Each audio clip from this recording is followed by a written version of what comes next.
السلام عليكم macaamiisha sharafta leh waxaan rabaa inaan idin tuso muuqaal yar oo ku saabsan qaabka isku diiwaangelin lahayd adeega cusub ee Asal 24 OTT.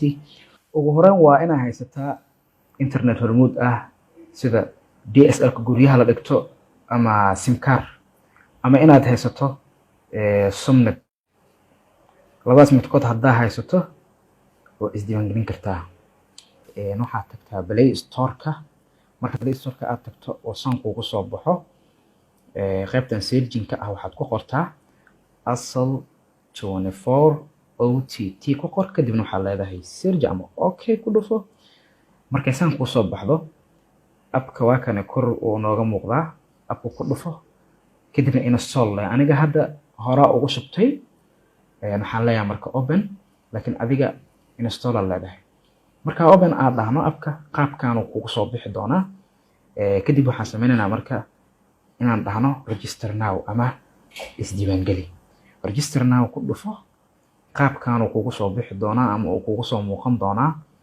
Qaybtan sare ee login name-ka waxaad ku qortaa ama waxaa lagaga baahan yahay inaad geliso Gmail. Tusaale aniga hadda waxaan gelinayaa tijaabo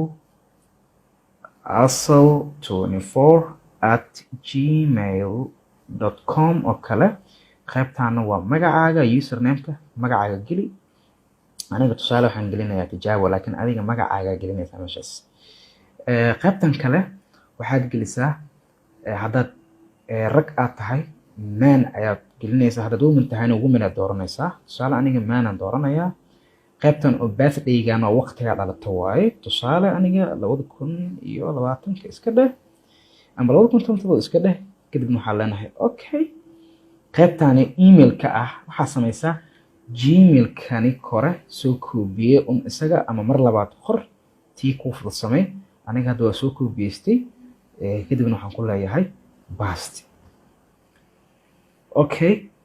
qaybtan kale password-ka aniga waxaa gelinayaa tusaale lambarka rabto waa macnaha gelin kartaa laakiin aniga hadda waxaan gelinayaa 2425. adiga intaa rabta ka dhigo 4 nambar ka badi ama 4taada nambar ku ekeyso.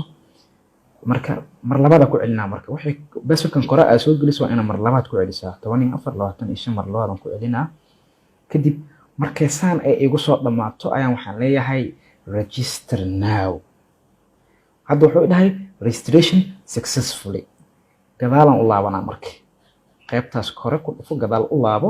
marka dib u laabto hadda marka username-kayga waxaan ka dhigtay tijaabo asal24@gmail.com ayaan ka dhigtay.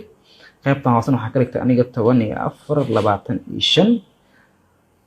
kadib waxaa leedahay login. haddaad marka password-kaada in lagu kaydiyo oo aadan mar labaad soo gelin qaybtaasi saxda sar save password ka horeysa saxda sar.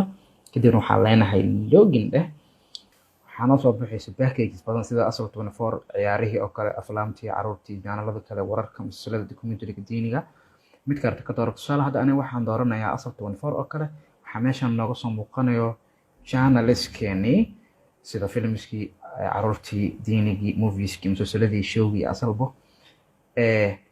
haddaan dib u laabto oo kale waxaan kaloo dooran karaa oo kale ciyaaraha oo kale haddaan doorto tusaale sidaana kugu soo muuqan kartaa. okay. qaybtan hoose aan usoo daadigno. qaybtan hoose ee TV-ga dhinaceeda waxaa xigto movies-kan oo kale maxaa loogu talagalay muxuu soo qabtaa ku dhufo. movies-kan waxaa loogu talagalay waxyaabihii ku dhaafay sida tusaale aan oo kale filmadii inoo baxay isbuucan oo kale ama musalsalaadkii hadda muuqaal yar ku jiro oo test ah ku jiro laakiin halkan ayaa la soo wada gelin doonaa wax walba markaas ku dhaafay oo sida muuqaalada anaga aan leenahay noo gaarka ah halkan la soo gelin doonaa musalsalaadka oo kale. qaybtan kalena waa qaybta waa userska. hadda u baahan tahay inaad bedelto password waa bedeli kartaa oo waxaad dhihi kartaa password setting. kadibna halkaas waxaad ku qori kartaa password-kaadii hore inaad geliso kadibna inaad geliso password cusub. password cusub inaad mar labaad ku celiso oo xaqiijiso kadibna waxaad leedahay save. qaybtan kalena waa packages-kii oo kale waqtiga ku harta oo kale tusaale. okay. waxaan filayaa inaad fahamteen aadna ka wada bogateen insha Allah. aad ayaad u mahadsantihiin macaamiisha sharafta leh.